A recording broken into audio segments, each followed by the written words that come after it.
皆様こんにちは、社畜ワンジです。今回はできるだけ少ない水で釣ったキスと野草を調理していきます。魚の下処理に使うのは少量の水と米ぬか。キスの他には雑草扱いされるクズも天ぷらにします。私のかなりお気に入りの野草です。災害時にも役立つと思うので最後までご覧ください。場所はいつものキャンプ場、我が家です。釣りから帰って一眠りした後の昼頃に撮影をしております。最初にお米を研ぎます。1合のお米を持ってきました。私がソロキャンプをするときは最初に米から準備を始めることが多いです。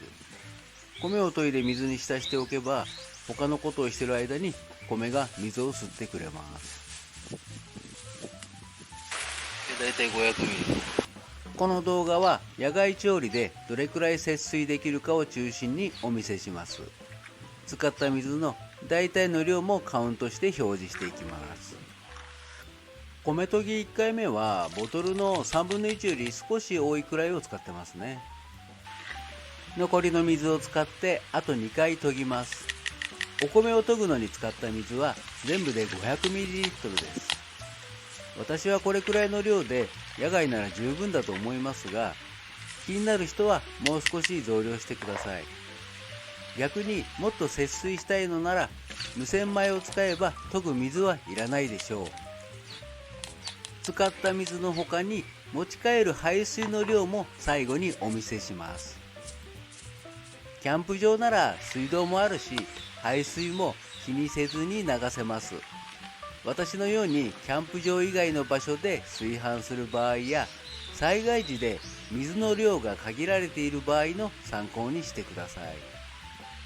使った水の量を分かりやすくするために 500ml のペットボトルに移し替えています。最後に2リットルのペットボトルがどれくらい残るかをお見せします。研いだ米をメスティンに移して水に浸します。今回は1合メスティンを使いました。200ml の水を使います。炊き込みご飯とか牛丼などおかずを乗せた丼飯スタイルなら 1.5 合の方が使いやすいです。でも単に1合を炊くだけなら容積が少ない方が失敗が少ない気がします。続いて魚の下処理をします。その前にちょっと見てください。私の、アイスボックスの使用方法です。まずこういったウ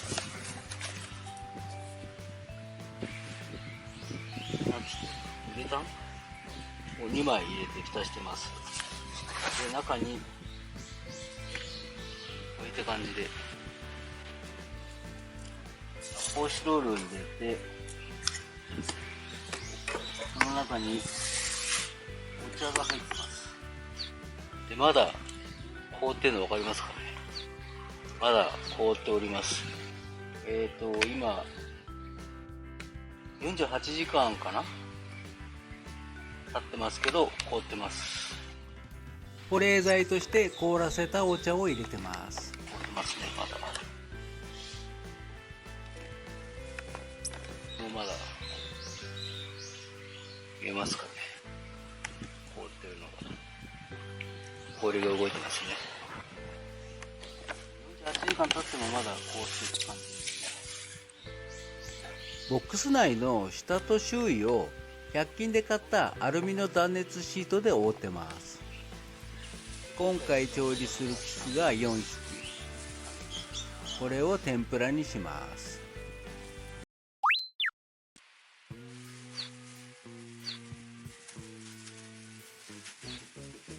バットはサランラップで覆って衛生面に考慮してます。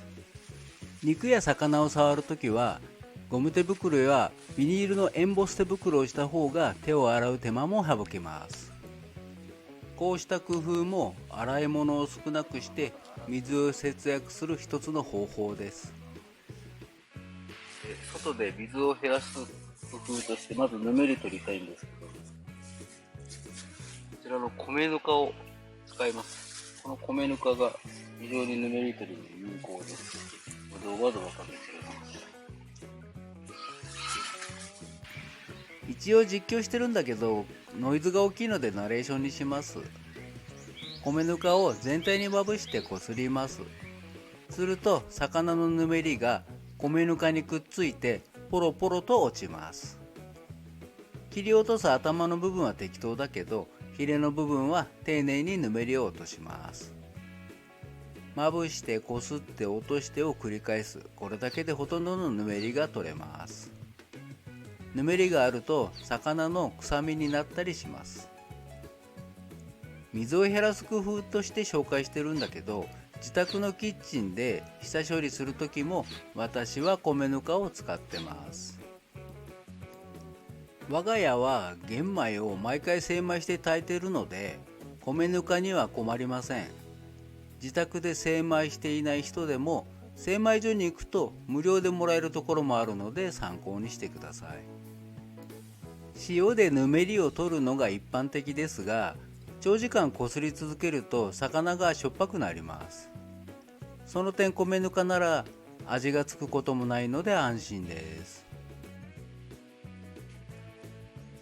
魚に米ぬかがあまりくっつかなくなったらぬめりが取れてる状態です。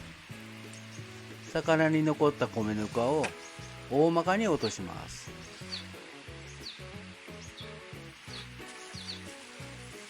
米ぬかは一旦袋に戻しておきます。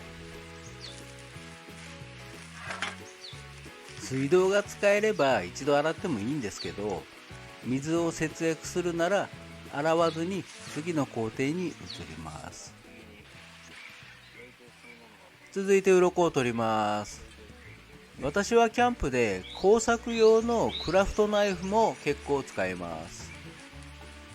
もともとよく切れますが、替え刃が使えるので誰でも簡単に切れ味を復活させられます。私は研いで使ってます。研いで使えばかなり長持ちします。これと同じ考えで以前はオルファの大きいカッターを使ってましたね。最近は替え刃式のナイフも売ってます。ハゼなど小さい魚はこうした小型の刃物が使いやすいです。私が小物ばかり釣ってるからこんな工夫にたどり着いちゃうんですけどね。話を鱗取りに戻します。鱗を取るときに刃物を使うと表面をこすったときにぬめりも同時に結構取れます。これは米ぬかは関係なく水で流しながらやっても同じです。私は鱗食べるのちょっと抵抗があるんで入念に取ります。それと鱗があると刃物が入りにくくなるとこもあるんですよね。なので丁寧に取っていきます。こうやって映像で見返すと結構鱗飛ばしてますね。これ自宅だからいいけど、もし周囲汚せないような場所だったらビニール袋の中に入れて鱗取るとか、ちょっと周囲に迷惑かけないように皆様気をつけてください。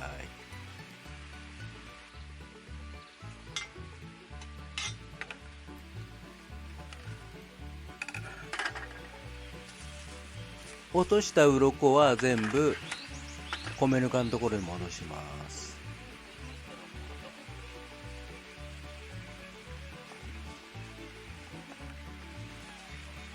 頭や内臓も米ぬかの袋に戻します。でここで初めて洗います。1回目の水は 250ml くらい使いました。バットに溜めた水でもみもみして洗い流します。米ぬかは意外とあっさり落ちるんで、そんなに神経質にならなくても結構スルンと落ちます。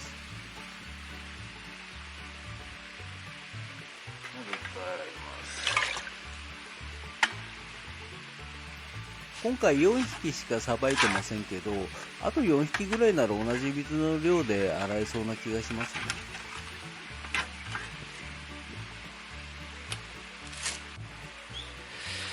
1回洗って2回目、私の場合は塩かけます。収穫。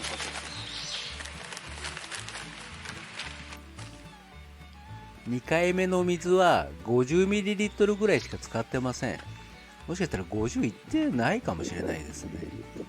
もう1回目の水洗いでだいたい大丈夫なんですけど、念のために2回目塩水で洗ってる感じです。かなり濃いめの塩水になってるんで、殺菌にもなってるんじゃないかなとは思います。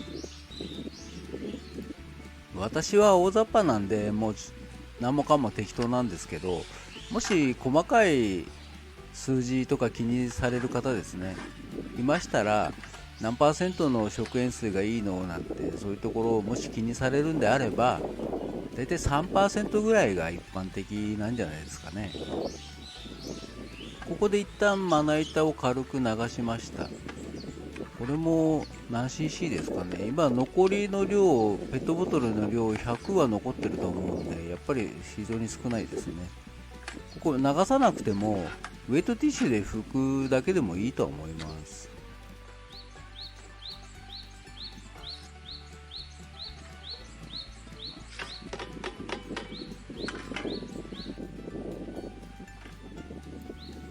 水気をよく拭き取って、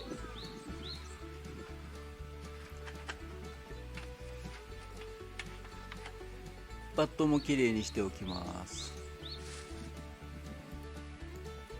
さて、いよいよ天ぷら用に開いていきます。大きい方はフィッシュナイフでさばきます。このシーン、魚をさばくのが下手な私でも丁寧にやればできますよってところをお見せして、魚の処理が苦手な人を勇気づけようと思ったんですが、長すぎるので大部分を割愛します。本来大きい魚は簡単で、小さい魚の方が難しいはずなのに、研いだナイフと研がないナイフで逆転してしまいました。ノーカットの映像を裏チャンネルの動画で出しますので、気になる方はカードからご覧ください。先ほど出したクラフトナイフは研いであったんですけど、こちらのフィッシュナイフ研ぎ忘れていて、非常に切れなくて苦労しております。魚をさばく上で最初に大事なのは切れる包丁を使うことですね。大小2匹さばきました。まあまあの出来じゃないでしょうかね。4匹すべてを天ぷらにするための下処理が終わりました。一旦アイスボックスにしまいます。内臓と頭が入った米ぬかについては持ち帰って庭に埋めて肥料にします。これも捨てないで有効利用します。テーブルやバットをウェットティッシュやキッチンペーパーで拭いてきれいにしてから、天ぷらの具材がキスだけじゃ寂しいので山菜を取りに行ってきます。山菜採りのシーンはこの動画の趣旨である節水と関係が薄いので一部の公開のみです。ご要望があればもっと詳しくお見せします。このタラの芽は成長をコントロールしてます。時期外れなのでいらない芽を少しもらいます。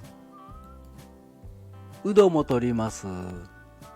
私は山菜の天ぷらの中ではうどが一番好きですね。香りがすごくいいです。ソロキャンプ用の鍋で天ぷらにするので小さめに取っておきます。2本ほど取りました。山菜は山に行かないと取れないので、どこにでも手に入る野草も加えておきます。これは私一押しの野草のくずです。くずの芽ですね。天ぷらにして一番美味しい野草はくずだと思います。くずも何本か取りました。庭に植えてあったセリも加えました。このセリはスーパーで買ってきた根っこ付きのセリの根っこの部分から増やしたものです。簡単に増えますよ。タラの芽などは平気でしたが、タラの若い葉っぱにはアブラムシがついてました。虫の除去は予定外だったので、バケツに溜めてある排水で洗ってしまいます。塩水になっているので虫が嫌がって落ちます。このバケツの水でシャカシャカと洗って大まかに落としました。アブラムシ取れました。映像の中でも解説はしてたんですが、聞き取りづらかったのでナレーションで送ります。取ってきた野草と山菜を袋に入れて 100cc ほど水を足しました。このペットボトルの水を使い切ればちょうど1リットルぐらいです。袋に空気を含ませて空間を作って激しく振ります。こうすることで強い流水で洗った時と同じような状態にできます。少ない水で食材を洗う一つの工夫です。ちなみに大きな袋に衣類と洗剤を入れてもみ洗いをすると洗濯もできます。酵素系の洗剤ならつけ置きしておけば完璧です。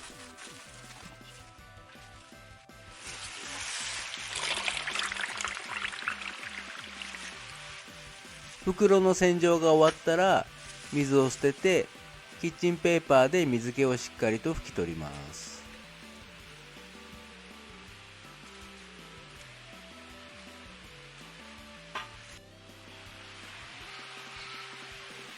これで野草と山菜の下処理が終わりました。それではいよいよ調理に入ります。使うのは市販の天ぷら用の粉です。サクサクに揚がるような配合がされているので、冷やしたり卵を入れたりするなどの工夫をせずとも失敗しにくいです。1食分として4分の1カップほど使用します。袋の説明によると、粉1カップに対して水が4分の3となってました。4分の1カップの粉に4分の3の水だと大さじ2杯半の 37.5ml の計算ですね。ただこの分量で溶いてみたら足りなかったので少し足しました。この辺の調整は私の場合見た目の感覚でやってます。適当でもそれなりにできちゃいます。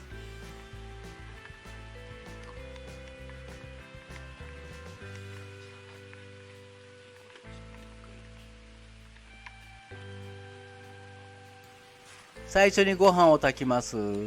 セットしたらとりあえず15分くらい火にかけておくだけです。15分加熱してからタオルでくるんで蒸らします。今回はコンビニ弁当加熱システムでも使った5リットル入りの小さなアイスボックスに入れて保温してみました。米についてはほぼ放置なので同時に天ぷらを揚げます。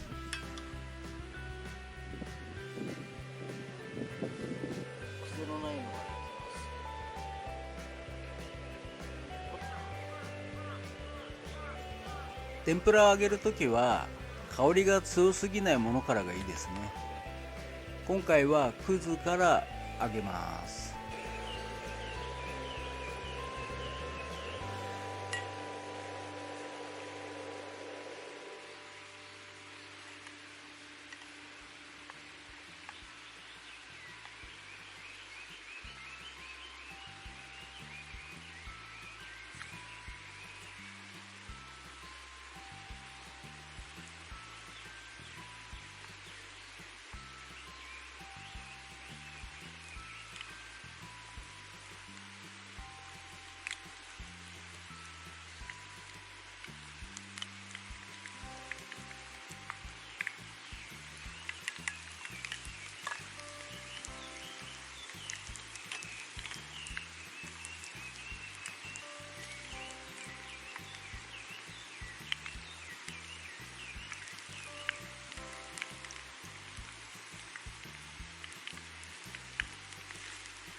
揚げてみた感じ、ちょっと衣が重い感じがしたので、ここで水をほんのちょっとですね、5ml ぐらいですかね、足してます。なので天ぷらに使った水が 45ml かけるぐらいですかね。続いてセリを揚げます。衣の水分が変わったことでさっくり揚がるようになりました。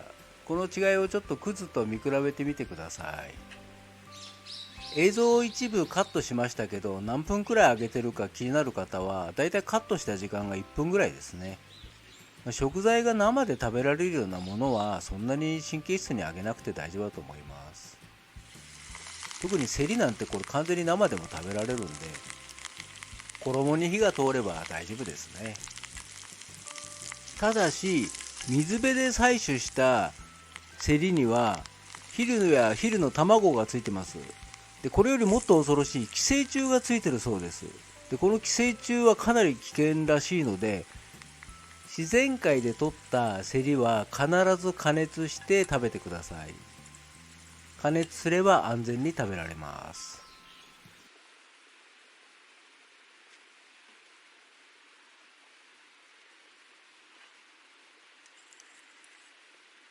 天ぷらのシーンはここで終わりです。肝心のキスが取れてませんでした。申し訳ありません。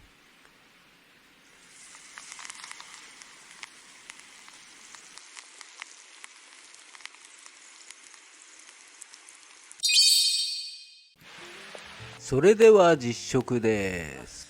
いただきます。どうでしょう。何かこれかキスかな。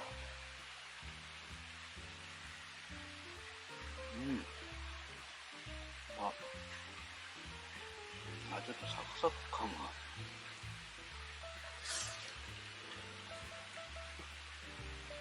でも美味しい。ご飯もいい感じで焼けてます。じゃあ次タラの芽。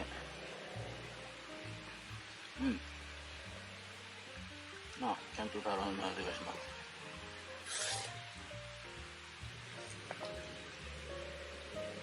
続いて一番好きなうど。う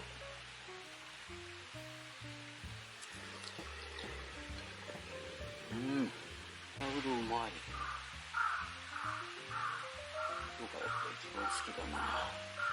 うどがやっぱ一番好きですね。うどは本当美味しいです。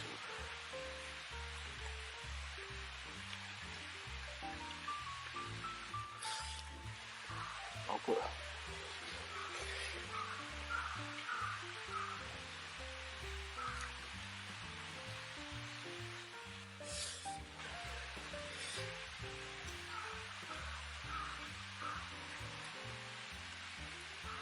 じゃあ久しぶりに食べるうど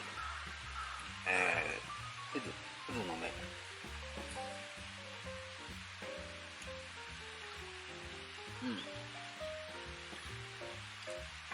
香りはないんだけどちょっともちもちした感じ。あとなんだろう、ちょっと甘い香りちょっとしますね。美味しいですよ。特に癖もなくて美味しいです。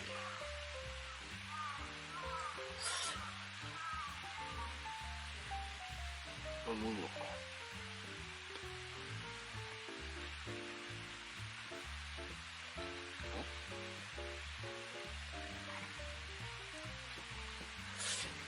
これはこれあれだ、セリです。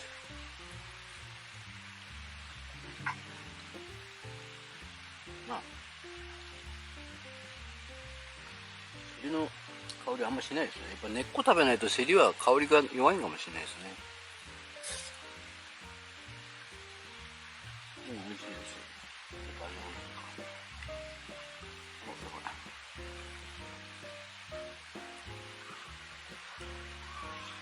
キスは塩水で洗ったせいか若干キス自体に塩味がつきましたね。それがちょうどいい感じします。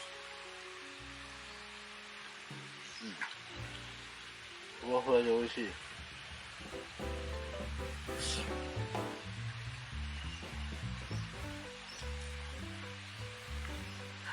全部美味しいですね。ご飯も焦げとかもなく下までいい感じで焼けました。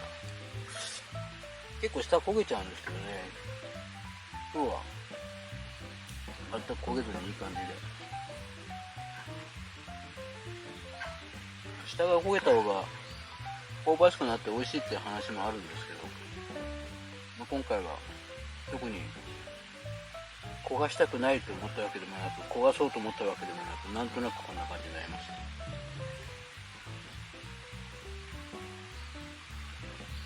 何食べてもいいです。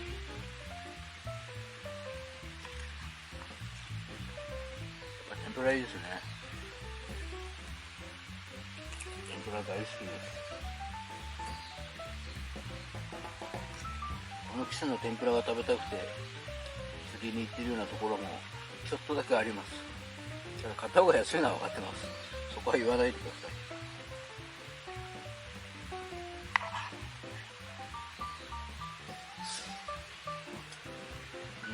お茶飲もうと思ったんだ。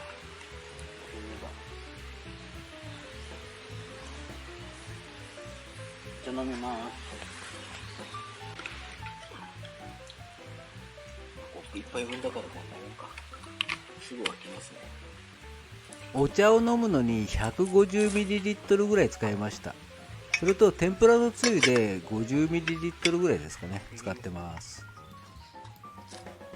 ご飯は完食です。メスティンはご覧の通り焦げ付き等も一切なくきれいに炊き上げることができました。残るは骨せんべいだけです。骨せんべいは塩で食べます。味塩です。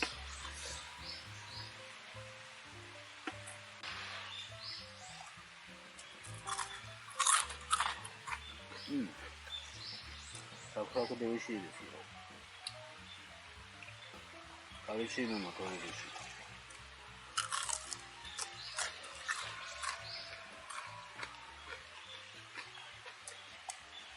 胡椒も欲しいか。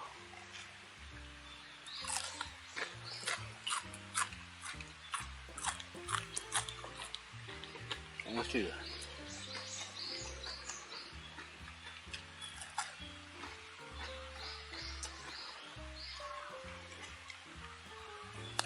完食でございます。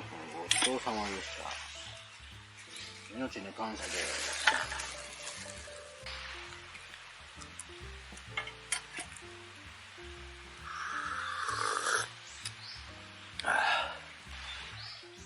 美味しい。